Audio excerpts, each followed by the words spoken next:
वृक्षराजाय ते नमः। वृक्षराजाय नमः प्रार्थनां समर्पयामि। പറയാൻ അറിയില്ല, എന്നാൽ രണ്ട് വാക്ക് പറയാൻ. ഹിന്ദു ധർമ്മത്തിൽ പരോപകാരം ചെയ്യുന്ന എന്തൊക്കെ വസ്തുക്കളുണ്ടോ അവിടെയൊക്കെ നമുക്ക് പൂജ ചെയ്യേണ്ടതാണ് ശാസ്ത്രത്തിൻ്റെ നിയമം. പരോപകാരാർത്ഥം ഇതം ശരീരം. നമ്മുടെ ശരീരം തന്നെ മറ്റൊരു ആൾക്കാർക്ക് ഉപകാരത്തിന് വേണ്ടിയിട്ടാണ് ഈ ശരീരമുള്ളത്.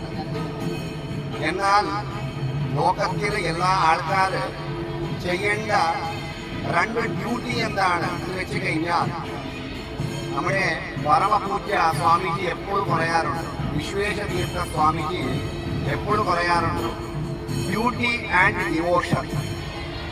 ജനതാ സേവ കൂടാണ്ട് ജനാർദ്ദന സേവ എന്ന് പറഞ്ഞു. ജനതാ സേവ എന്ന് വെച്ച് കഴിഞ്ഞാൽ ജനങ്ങളുടെ സേവ ചെയ്യണം, കൂടാണ്ട് ജനാർദ്ദന സേവ.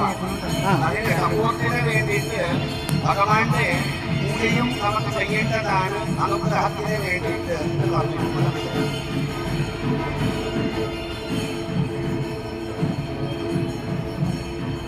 ഈ ഡ്യൂട്ടി എല്ലാവരും ചെയ്യേണ്ടതാണ് നിയമം.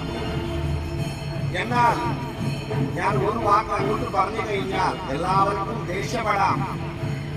എന്നാലും തന്നെ പരോപകാരാർത്ഥം ഇതം ശരീരം. നമ്മുടെ ശരീരവും മറ്റൊരാൾക്കാർക്ക് വേണ്ടിയിട്ടാണ്. എന്നാലും തന്നെ വിവേചനാശക്തി നമുക്ക് ഉള്ളത് കൊണ്ട് ചിലപ്പോൾ ചെയ്തു കഴിഞ്ഞാൽ, പരോപകാരം ചെയ്തു കഴിഞ്ഞാൽ നമുക്ക് റിട്ടേൺ കിട്ടില്ല. പക്ഷേ റിട്ടേൺ കിട്ടാണ്ട് എപ്പോഴും പരോപകാരം ചെയ്യുന്ന ഒരു വസ്തുക്കൾ എന്ന് വെച്ച് കഴിഞ്ഞാൽ ലോകത്തിൽ ഒന്ന് പശുക്കൾ, രണ്ടാമത്തെ വൃക്ഷങ്ങൾ.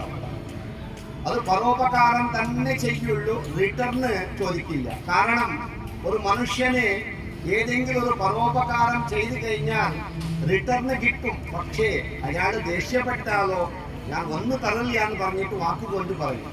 പക്ഷേ പശുവാവട്ടെ, പശുവിനെ നിങ്ങൾ എത്ര വേണമെങ്കിലും ഉപദ്രവിച്ചോളൂ, ഉപദ്രവിച്ചാലും തന്നെ നമുക്ക് തരുന്ന അമൃതമയമായിട്ടുള്ള പാല് തന്നെ. പക്ഷേ നമുക്ക് നിങ്ങൾ എന്താ ചെയ്യാറുണ്ടോ? കദളിപ്പഴം, പഴത്തിന്റെ നല്ല ഫലമുള്ളത് അകത്തുള്ളത് നിങ്ങൾ കഴിക്കാറുണ്ടോ? പക്ഷെ തൊലി ആർക്കാ വെക്കുന്നത്? പശുവിനെയാ വെക്കാം. എന്നാൽ അതുപോലെ തന്നെ വൃക്ഷത്തിലോട്ട് നിങ്ങൾ വെള്ളം ഒഴിക്കും. ചിലപ്പോൾ വേണ്ടാത്ത സാധനങ്ങളൊക്കെ വെക്കും. എന്നാലും തന്നെ വൃക്ഷം തരുന്നത് എന്താ? ഞാൻ മനുഷ്യന്മാരെ വൃക്ഷത്തിലോട്ട് വേണ്ടാത്ത ഒരു വെള്ളം ഒഴിച്ചു, അഥവാ വേണ്ടാത്ത സാധനം ഒഴിച്ചു എന്ന് പറഞ്ഞിട്ട് തലയിൽ വെച്ചിട്ട് നമുക്ക് ഫലം തരാതിരിക്കുമോ? ആമ്രജനകം തരാതിരിക്കുമോ? ഇല്ല. അതാണ് പശുക്കൾ ചെയ്യുന്നതും പരോപകാരം, വൃക്ഷവും ചെയ്യുന്നത് പരോപകാരം തന്നെ. ആ പരോപകാരം ചെയ്യുന്ന സാധനം എന്തൊക്കെ ആണോ ആ സ്ഥലത്തിന് ഹിന്ദു ധർമ്മത്തിന്റെ നിയമം നമുക്ക് അവിടെ പൂജ നടത്തണം. പൂജ നടത്തുന്നത് ആർക്ക് വേണ്ടിയിട്ടാ? ആരെ പൂജ ചെയ്യേണ്ടതാണെന്ന് വെച്ച് കഴിഞ്ഞാൽ ഭഗവത്ഗീതയിൽ കൃഷ്ണ ഭഗവാൻ തന്നെ ഞാൻ എല്ലാ സ്ഥലത്തിലും വിഭൂതി രൂപത്തിലുണ്ടോ എന്ന് പറഞ്ഞിട്ട് നമുക്ക് പറഞ്ഞിട്ടുണ്ട്. വൃക്ഷത്തിന്റെ മധ്യത്തിൽ ഉണ്ടെങ്കിലും തന്നെ, ഭഗവാൻ ഉണ്ടെങ്കിലും തന്നെ വിശേഷമായിട്ട് വൃക്ഷരാജ സ്ഥലത്തിലാണ്. വൃക്ഷരാജൻ വെച്ച് കഴിഞ്ഞാൽ അത് അശ്വത്ഥം തന്നെയാണ്. അതില് വിശേഷമായിട്ടുള്ള സാന്നിധ്യം ഉണ്ടാവുന്ന നമുക്ക് ശാസ്ത്രത്തിൽ ഭഗവത്ഗീതയിൽ പറയുന്നത്. അതുകൊണ്ട് ഇന്നത്തെ ദിവസം ആ വൃക്ഷത്തിന്റെ മുകളിൽ വൃക്ഷരാജനെ നമുക്ക് ഇന്ന് പൂജിച്ചു.